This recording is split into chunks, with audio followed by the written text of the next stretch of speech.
Bonjour à tous mes frères et mes sœurs du groupe. Ce matin, j'aimerais commencer la journée avec vous, avec une petite pensée que le Seigneur a mise sur mon cœur ce matin de bonne heure, pour pouvoir ensemble partager encore quelques conseils de la parole de Dieu. Parce que la Bible est remplie de conseils. Et ce matin encore, il y a une solution pour toi, pour ton foyer, pour ton problème. Je ne sais pas dans quel moment tu passes, je ne sais pas par quel désarroi tu passes, mais le Seigneur m'a convaincu ce matin de te parler d'un sujet important que tu es peut-être en train de vivre. C'est le découragement. Parce que le découragement ne fait d'exception de personne. Il va s'attaquer aux faibles, celui qui est sans abri spirituellement. Il va s'attaquer à celui qui est sans ressources. Il va s'attaquer à celui qui est malade, celui qui est dans le besoin. Mais il va aussi s'attaquer à celui qui est bien portant, celui qui est sage, celui qui a une place considérable dans l'Église. Le découragement peut toucher n'importe qui. Et nous avons un bel exemple dans la parole de Dieu que je voudrais partager avec vous ce matin en quelques minutes. C'est un grand homme, un homme de renom, un grand prophète en Israël. Il a été le premier grand prophète en Israël, 9 siècles avant Jésus-Christ. C'est le grand prophète Élie, un homme remarquable, un homme extraordinaire qui est capable d'exploits extraordinaires. Quand il était saisi par l'Esprit de Dieu, il faisait des choses extraordinaires. Quoique mort, on en parle encore tellement il a accompli des choses extraordinaires avec l'aide de Dieu. Mais nous voyons que le découragement peut toucher aussi un tel homme. Alors peut-être que tu as accompli des exploits dans l'œuvre de Dieu, peut-être que tu as été un homme de foi, un homme de prière, une femme d'action dans le champ de Dieu, mais peut-être qu'aujourd'hui, tu es touché par le découragement. Et je voudrais te dire que tu n'es pas sans espérance, tu n'es pas sans espoir, car celui qui encourage les cœurs et les vies peut se déranger ce matin et venir te toucher.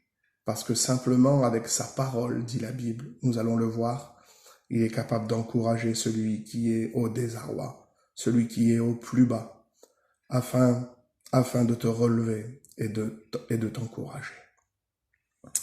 Élie était un homme extraordinaire. Dans le livre des Rois, chapitre 17 et verset 1er, il est capable d'annoncer une sécheresse. Et pendant 3 ans et demi, il va arrêter de pleuvoir. Voilà de quelle espèce, de quel type était cet homme, Élie. Il est capable d'arrêter la pluie pendant 3 ans et demi. Il est capable d'être nourri par des corbeaux pendant bien des années. Il est capable, avec un peu d'huile et un peu de farine dans le pot, il est capable, avec la veuve de Sarepta, vivre 3 ans et demi. Il est capable de faire pleuvoir. Il est capable d'annoncer de grandes famines. Il est capable, cet homme, de faire tomber le feu du ciel au Carmel. Vous connaissez l'histoire.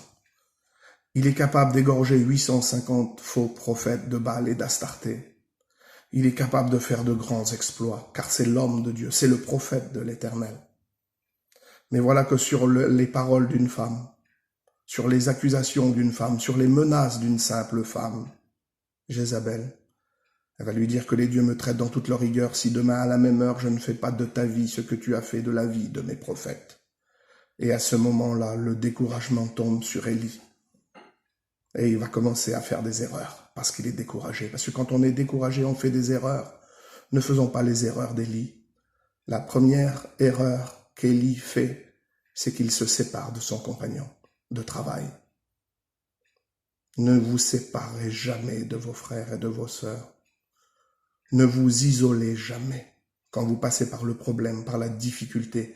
Trop se renferment sur eux-mêmes et vont s'isoler chez eux. Et plus de contact, plus de communion avec les frères, plus de contact avec les sœurs, plus de réunion, plus de prière. Ne faites jamais cela. Élie, le grand prophète, l'a fait et il en a subi les conséquences. Première erreur qu'Élie fait, il se sépare de son compagnon de travail. Deuxième erreur, il part au désert. ne partez jamais au désert. Le désert, c'est la solitude. Le désert, il n'y a pas de vie. Dans le désert, il n'y a rien de bon. Et Élie prend la décision de partir au désert. Voilà une des erreurs qu'il va commettre. Et quand il est parti au désert, il va demander la mort. Il va dire, je ne suis pas mieux que mes pères. Regarde, prends-moi la vie, car la mort m'est préférable à la vie. Et vous connaissez tellement que le découragement de Élie est grand. Il va demander la mort parce qu'une femme l'a menacé.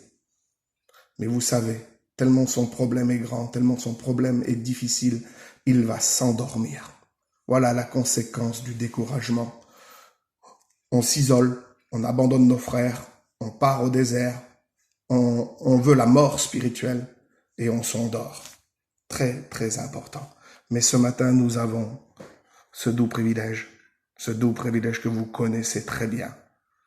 C'est que Élie va de nouveau être encouragé. Et il ne faut pas grand-chose pour être encouragé de la part du Seigneur.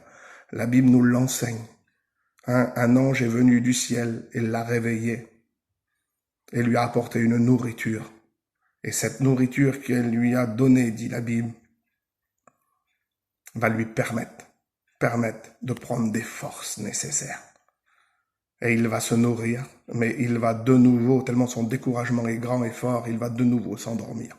Et quand il s'endort, l'ange est obligé de revenir une deuxième fois pour lui apporter la nourriture nécessaire et lui dire « Mange maintenant, car le chemin sera trop long pour toi. » Et la Bible déclare, avec la nourriture qu'il mangea, Élie marcha 40 jours et 40 nuits jusqu'à la montagne de Dieu, à Horeb, parce qu'il y avait encore des choses à accomplir. J'aimerais vous dire qu'il y a encore des choses à accomplir. Jésus voudrait t'encourager ce matin. Jésus voudrait te bénir. Alors je voudrais faire une petite lecture pour vous dire qu'il n'y a pas besoin de grandes choses ou de grandes paroles ou de grands miracles pour être encouragé. Sa parole suffit. La lecture du jour se trouve dans le livre de Daniel, au chapitre 10 et au verset 17 à 19. Comment le serviteur de mon Seigneur pourrait-il parler à mon cœur? Maintenant, les forces me manquent et je n'ai plus de souffle. Alors que celui qui avait l'apparence d'un homme me toucha de nouveau et il me fortifia. Il a besoin de te toucher ce matin afin que tu sois fortifié. Puis il me dit, ne crains rien, homme bien-aimé, que la paix soit avec toi. Courage, courage. Et comme il me parlait, je repris des forces et je dis que mon Seigneur me parle encore, car tu m'as fortifié. Simplement en parlant, simplement en parole, Jésus peut nous encourager ce matin. Alors j'aimerais que cette parole soit un moyen d'encouragement pour vous. Que Dieu vous bénisse, tous mes frères, tous mes sœurs qui passent par le découragement aujourd'hui. Soyez sans crainte. Jésus peut venir vous toucher, vous lever et vous encourager dans cette journée. Que Dieu soit béni pour sa parole. Ne craignez rien, il a vaincu le monde.